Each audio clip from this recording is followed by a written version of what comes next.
محمد الیاس صاحب رحمۃ اللہ علیہ کو اللہ تبارک و تعالیٰ نے اس کا خاص جذبہ عطا فرمایا تھا.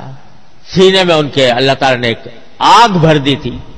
اس کے نتیجے میں اللہ تعالیٰ نے تبلیغی جماعت وجود میں اللہ تبارک و تعالیٰ لائے اور الحمدللہ 4 دانگ عالم میں دنیا کے چپے چپے پر اللہ تبارک و تعالیٰ کے دین کا پیغام اس نے پھیلایا ہے، پہنچایا ہے. الحمدللہ وہ اس کام میں لگی ہوئی ہے. تو میں تو یہ سمجھتا ہوں کہ عام مسلمانوں کے لیے اس وقت اس فریضے میں شامل ہونے کا بہترین راستہ یہ ہے. بعض لوگ تنقیدیں بھی کرتے ہیں، فلاں خرابی ہے، فلاں کمزوری ہے، فلاں باتیں ہیں. ارے بھائی، معصوم اس آسمان کے نیچے انبیاء کرام کے بعد کوئی نہیں ہے.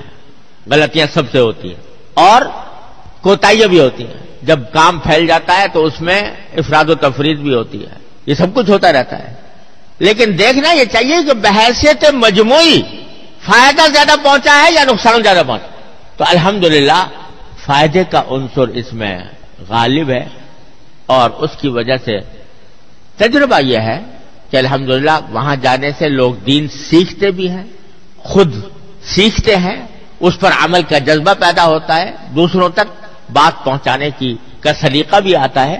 تو عام مسلمانوں کے لیے میں سمجھتا ہوں کہ اس کام سے اس وقت تعلق رکھنا اپنے دین کے تحفظ کے لیے اور سورہ عصر کی اس ہدایت پر عمل کرتے ہوئے نہایت مفید اور نہایت ضروری ہے.